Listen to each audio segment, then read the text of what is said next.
Assalamualaikum warahmatullahi wabarakatuh.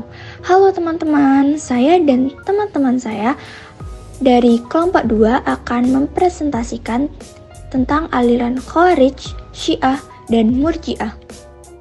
Ini adalah beberapa agenda yang akan kita bahas. Untuk yang pertama adalah Khawarij. Khawarij berasal dari bahasa Arab yang berarti mereka keluar. Sedangkan pengertian Khawarij sendiri yaitu pengikut Ali bin Abi Thalib yang keluar dan akhirnya mereka membentuk golongan tersendiri. Mereka memilih Abdullah bin Wahab al-Rashid sebagai ketua pengganti dari Ali bin Abi Thalib. Penamaan Khawarij sendiri diambil dari Al-Quran Surah An-Nisa ayat 100. Nama lain Khawarij yaitu Haruriyah yang dinisabkan kepada sebuah perkataan Harur yang diambil dari nama kota yang ada di Kufah. Sedangkan pasukan Khawarij sendiri berjumlah 12.000 orang yang sudah memisahkan diri dari pasukan Ali. Sekte Khawarij dan doktrin ajarannya. Yang pertama adalah Al-Muhakimah. Sekte ini merupakan golongan Khawarij asli yang terdiri dari pengikut-pengikut Ali yang kemudian membangkang. Nama Al-Muhakimah berasal dari semboyan mereka, La hukma illa lillah, artinya menetap hukum itu hanyalah Allah.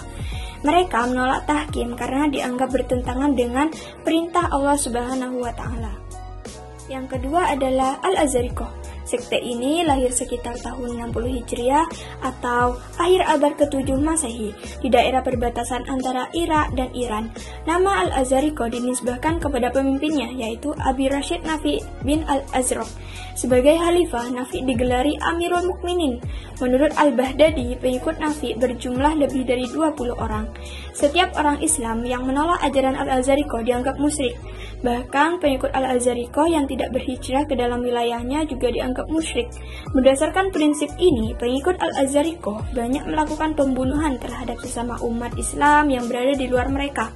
Mereka memandang daerah mereka sebagai Dar al-Islam atau negara Islam, dan di luar daerah itu dianggap dengan Dar al-Kuf, yang artinya daerah yang dikuasai atau diperintah oleh orang kafir.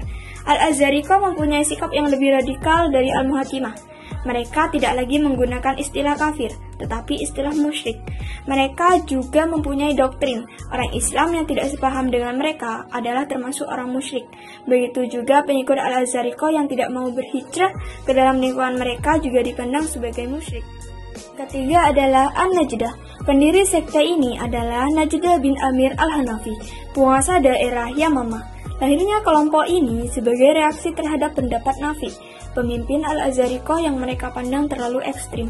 Pada paham teologi An-Najdah, yang terpenting adalah bahwa orang Islam yang tak sepaham dengan mereka dianggap kafir. Orang seperti itu menurut mereka akan masuk neraka dan kekal di dalamnya. Bagi mereka, dosa kecil dapat meningkat menjadi dosa besar bila dikerjakan terus-menerus.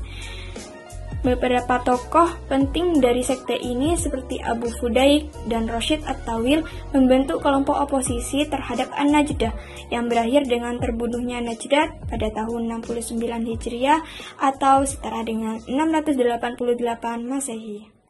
Selanjutnya adalah Adjaridiyah. Pendiri sekte ini adalah Abdul Karim bin Ajarat. Mereka berpendapat bahwa tidak wajib berhijrah ke wilayah mereka seperti yang diajarkan Nafi. Tidak boleh merampas harta dalam peperangan kecuali harta orang yang mati terbunuh. Dan tidak dianggap musyrik anak-anak yang masih kecil. Bagi mereka, Al-Quran sebagai kitab suci tidak layak memuat cerita-cerita percintaan, seperti yang terkandung dalam surah Yusuf. Oleh karena itu, surah Yusuf dipandang bukan bagian dari Al-Quran. Selanjutnya, As-Sufriyah. Nama As-Sufriyah dinisbahkan kepada Zaid bin As-Safar. Sekte ini membawa paham yang mirip dengan paham Al-Azhariyah, hanya lebih lunak. Doktrin teologinya yang terpenting adalah istilah kuf atau kafir. Istilah kafir itu mengandung dua arti, yaitu kufr an-nikmah yang berarti mengingkari nikmat Tuhan, dan kufr billah yang berarti mengingkari Tuhan. Yang terakhir adalah al-ibadiyah. Sekte ini dimunculkan oleh Abdullah bin Ibad al-Murri at-Tamimi pada tahun 686 Masehi. Doktrin teologi yang terpenting antara lain bahwa orang Islam yang berdosa besar tidak dikatakan mukmin, melainkan muwahhid, atau orang yang dimaksud adalah kafir nikmat, yaitu tidak membuat pelakunya keluar dari agama Islam. Selanjutnya, yang dipandang sebagai daerah at-tauhid atau daerah yang dikuasai orang-orang Islam tidak boleh diperangi. Harta yang boleh dirampas dalam perang hanya kuda dan alat perang. Sekte al-ibadiyah dianggap sebagai golongan yang paling moderat dalam aliran Khawarij.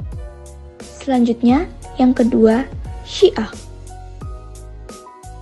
Yang pertama, sejarah Syiah. Syiah menurut bahasa berarti sahabat atau pengikut. Dalam kajian ilmu kalam, kata Syiah lebih spesifik ditujukan kepada orang-orang yang menjadi pengikut atau pendukung Ali bin Abi Thalib. Menurut McDonald, para pendukung Ali ini tidak mau menerima penamaan dari mereka dengan Syiah sebagai suatu golongan atau sekte. Kaum Sunni yang memberi nama Syiah kepada mereka itu sebagai suatu ejekan. Tetapi menurut Watt, penamaan Syiah terhadap para pendukung dan pengikut Ali itu bukanlah diciptakan oleh lawan-lawan mereka, namun oleh mereka sendiri.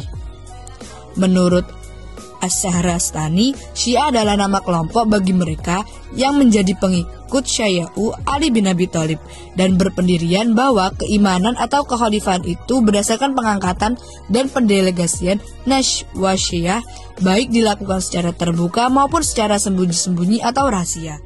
Munculnya aliran Syiah tidak dapat dipisahkan dari tokoh kontroversial yang bernama Abdullah ibnu Saba.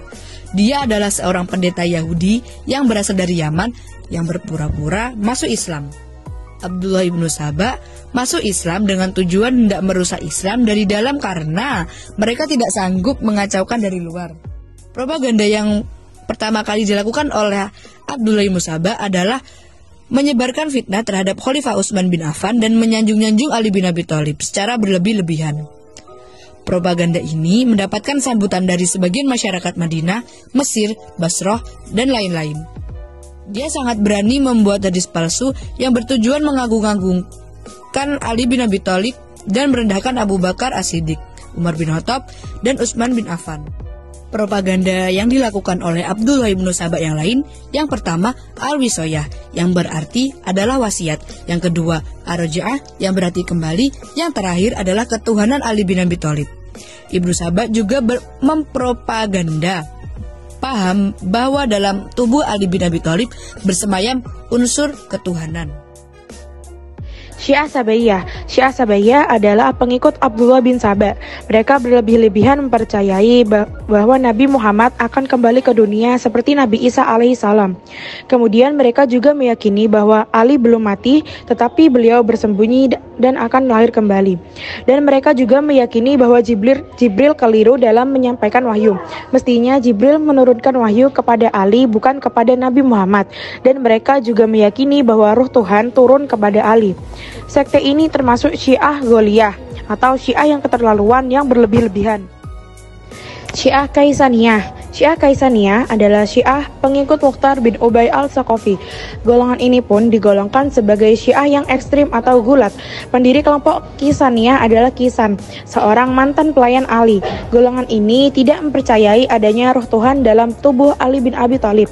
Tetapi mereka meyakini bahwa Imam Syiah adalah maksum dan mendapatkan wahyu. Syiah Imamah adalah salah satu golongan dalam aliran Syiah yang menyatakan iman mereka kepada para imam yang 12 yang dianggap suci dan maksum, yang menurut mereka dipilih langsung oleh Rasulullah SAW. Mengimani keberadaan mereka merupakan bagian dari rukun iman. Syiah Ismailiyah, yaitu Syiah yang mempercayai hanya 7 orang imam. Sekte ini berkembang di Pakistan yang merupakan murid Aga Khan. Urutan imam-imam yang dipercayai oleh Syiah Ismailiyah adalah yang pertama Ali bin Abi Thalib, yang kedua Hasan bin Ali, yang ketiga Husain bin Ali, yang keempat Ali bin Husain, yang kelima Muhammad bin Ali, dan yang keenam Ja'far bin Muhammad bin Ali, dan yang terakhir yaitu Ismail bin Ja'far. Syiah Zaidiyah, yaitu Syiah pengikut Imam Zaid bin Ali bin Husain bin Ali bin Abi Thalib. Syiah ini berkembang di Yaman. Mereka tidak mengkafirkan Abu Bakar As-Siddiq, Umar bin Khattab, Utsman bin Affan. Mengenai pelaku dosa besar, mereka berkeyakinan apabila mati sebelum taubat maka akan masuk neraka selama-lamanya. Syiah Qaramitah, yaitu kaum Syiah yang suka menafsirkan Al-Quran sesuka hatinya. Mereka mengatakan bahwa malaikat-malaikat adalah mubalik mereka dan setan-setan adalah musuh mereka. Sembahyang adalah mengikuti mereka. Haji adalah ziarah kepada imam-imam mereka. Orang yang sudah mengetahui sedalam-dalamnya Allah tidak perlu sembahyang, puasa, dan lain-lain. Yang terakhir adalah Murji'ah. Aliran Murji'ah. Aliran Murji'ah adalah golongan yang terdapat dalam Islam yang muncul dari golongan yang tak sepaham dengan Khawarij. Pengertian Murji'ah sendiri berasal dari kata arja'a, yaitu menunda atau menangguhkan. Murji'ah pada awalnya muncul disebabkan oleh persoalan-persoalan politik, terutama pada masalah khilafah, yaitu siapa yang paling berhak mengganti posisi Utsman bin Affan sebagai khalifah setelah beliau terbunuh. Persoalan khilafah ini telah menyebabkan timbulnya pertentangan dan perpecahan dalam Islam. Golongan yang bertentangan itu diantaranya Khawarij yang pada mulanya merupakan pendukung Ali bin Abi Thalib, tetapi kemudian jadi memusuhi Ali bin Abi Thalib dikarenakan menurut kaum Khawarij bahwa Ali bin Abi Thalib telah melakukan kesalahan yang teramat fatal. Sikap permusuhan ini membuat para pendukung fanatik Ali bin Abi Thalib bertambah keras dan kuat untuk membelanya. Golongan ini dikenal dengan nama Syiah. Kedua golongan ini, Syiah dan Khawarij, saling mengkafirkan satu sama lain. Kaum Murji'ah terbagi menjadi dua golongan, yaitu Murji'ah moderat dan Murji'ah ekstrim. Murji'ah moderat berpendapat bahwasannya orang yang melakukan dosa besar bukanlah kafir, melainkan akan dihukum di neraka sesuai dengan besarnya dosa yang telah dilakukan. Yang kedua, Murji'ah ekstrim. Murji'ah ekstrim berpendapat setiap muslim yang beriman kepada Allah dan kemudian menyatakan kekufuran secara lisan, dia tidak dikatakan kafir. Karena iman dan kafir tempatnya di dalam hati, bukan pada bagian lain dari tubuh manusia. Sekalipun seseorang itu menyembah berhala bagi Allah, orang itu tetap seorang yang sempurna keimanannya. Sekian dari kami, mohon maaf apabila ada salah kata, pengucapan, atau lain-lainnya. Wassalamualaikum warahmatullahi wabarakatuh.